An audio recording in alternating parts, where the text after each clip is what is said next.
Hello friends, എല്ലാവർക്കും ഇന്നോട്ടേക്ക് universe എന്ന ഈ ഒരു പുതിയ യൂട്യൂബ് ചാനലിലേക്ക് സ്വാഗതം. ഞാൻ ഈ ഒരു ചാനലിൽ പ്രധാനമായിട്ടും ടെക്ക് കണ്ടൻറ്റുകളാണ് ഇടാൻ ഉദ്ദേശിക്കുന്നത്. അപ്പോൾ നിങ്ങളൊരു ടെക്ക് എന്തൂസിയാസ്റ്റ് ആണ്, അല്ലെങ്കിൽ നിങ്ങൾ ടെക്കിനെ ഇഷ്ടപ്പെടുന്ന ഒരാളാണെങ്കിൽ തീർച്ചയായിട്ടും ഈ ഒരു ചാനൽ സബ്സ്ക്രൈബ് ചെയ്ത് വെച്ചിരിക്കുക. ഇന്ന് എൻ്റെ ആദ്യത്തെ വീഡിയോ ആണ്. അപ്പോൾ ഇന്ന് നമ്മൾ നോക്കാൻ പോകുന്നത് iPhone 16ൻ്റെ പുതിയ കുറച്ച് സവിശേഷതകളാണ്. അപ്പോൾ കൂടുതൽ സമയം വേസ്റ്റ് ചെയ്യാതെ നമുക്ക് നേരെ വീഡിയോയിലേക്ക് പോകാം. ഇപ്പോൾ ഞാൻ ചെയ്യുന്നത് iPhone 16ൻ്റെയാണ്. 16 പ്രോയുടെയും പ്രോ മാക്സിൻ്റെയും ഞാൻ അടുത്തതായിട്ടൊരു വീഡിയോ ചെയ്യാൻ ഉദ്ദേശിക്കുന്നുണ്ട്. അപ്പോൾ നിങ്ങൾ എന്നെ ഒന്ന് സപ്പോർട്ട് ചെയ്യുകയാണെങ്കിൽ ഞാൻ അതിൻ്റെ വീഡിയോ ഉടൻ അപ്ലോഡ് ചെയ്യുന്നതായിരിക്കും. അതേപോലെ തന്നെ ഞാനൊരു അൺബോക്സിങ് വീഡിയോ ഉദ്ദേശിക്കുന്നുണ്ട്. അത് മിക്കവാറും ഒരു ലാപ്ടോപ്പിൻ്റെ വീഡിയോ ആയിരിക്കും.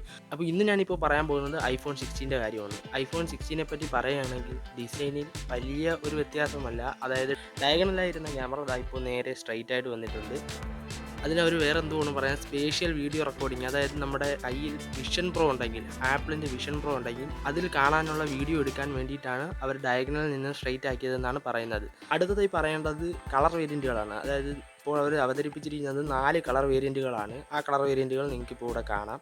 ഇനി പറയാനുള്ളത് അവരുടെ ഡിസ്പ്ലേ പറ്റിയാണ്. അതായത് 6.1 ഇഞ്ചിൻ്റെ ഒരു OLED ഡിസ്പ്ലേ ആണ് iPhone 16 കൊടുത്തിരിക്കുന്നത്. അതേപോലെ തന്നെ അത് 60 FPS തന്നെയാണ്. അവർ ഈ അടുത്ത കാലത്തൊന്നും 90 FPS ആവുമെന്ന് എനിക്ക് തോന്നുന്നില്ല. ഇപ്പോൾ നമ്മുടെ ആൻഡ്രോയിഡ് സ്മാർട്ട് ഫോണുകളൊക്കെ ഏകദേശം 120 FPS ആയിട്ടുണ്ട്. എന്നിട്ടും അവർ 60 FPS തന്നെയാണ് തുടരുന്നത്.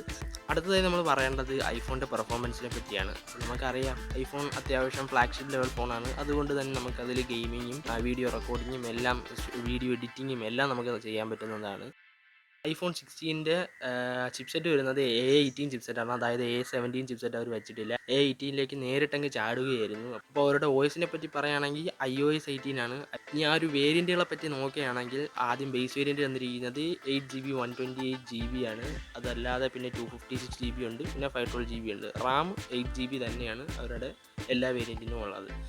ക്യാമറയെ പറ്റി പറയുകയാണെങ്കിൽ ഫ്രണ്ട് ഒരു 12 മെഗാ പിക്സലും ബാക്കിൽ ഒരു 48 മെഗാ പിക്സലും, രണ്ടിൽ നമുക്ക് 4K 60 FPS ഷൂട്ട് ചെയ്യാൻ പറ്റുന്നതാണ്. ബാറ്ററിയുടെ കാര്യം പറയുകയാണെങ്കിൽ പഴയ പോലെ തന്നെയാണ്. ചാർജിങ്ങും അതേപോലെ തന്നെയാണ്. നമ്മുടെ ലോക്കിനെ പറ്റി പറയുകയാണെങ്കിൽ ഫിംഗർ പ്രിൻറ്റ് സ്കാനറൊന്നുമില്ല. ഫേസ് ലോക്കും പിന്നെ നമ്മുടെ സെക്യൂരിറ്റി പിന്ന് മാത്രമാണുള്ളത്. അതല്ലാതെ ഇതിൽ പുതിയതായിട്ട് ഇപ്പോൾ വന്നിരിക്കുന്നത് ക്യാമറ കൺട്രോൾ എന്നും പറഞ്ഞ് പുതിയതായിട്ടൊരു ഫീച്ചർ ആപ്പിൾ iPhone 16 സീരീസിൽ കൊണ്ടുവന്നിട്ടുണ്ട്. അതായത് നമുക്ക് ഫോട്ടോ എടുക്കാൻ ഉപകാരപ്പെടുന്നതാണ്. അതിൻ്റെ ഒരു ചെറിയൊരു വീഡിയോ ഞാൻ ഇപ്പോൾ കാണിച്ചത്. അപ്പോൾ ഫ്രണ്ട്സ്, ഇത്രയേ ഉള്ളൂ ഈ ഒരു വീഡിയോ. അപ്പോൾ ഈ ഒരു ചാനൽ നിങ്ങൾക്ക് ഇഷ്ടപ്പെടുന്നുണ്ടെങ്കിൽ ചാനൽ സബ്സ്ക്രൈബ് ചെയ്യുക. അതേപോലെ തന്നെ നിങ്ങൾ വീഡിയോ ലൈക്ക് ചെയ്ത് സപ്പോർട്ടും കൂടെ ചെയ്തേക്കുക. കൂടുതലായിട്ട് വേറെ ഒന്നുമില്ല. അപ്പോൾ നിങ്ങൾക്ക് ടെക് കണ്ടന്റുകളൊക്കെ ഇഷ്ടമാണെങ്കിൽ തീർച്ചയായിട്ടും ചാനൽ സബ്സ്ക്രൈബ് ചെയ്യുക. പുതിയൊരു വീഡിയോ ഉടൻ കാണുന്നത് വരേക്കും ഗുഡ് ബൈ.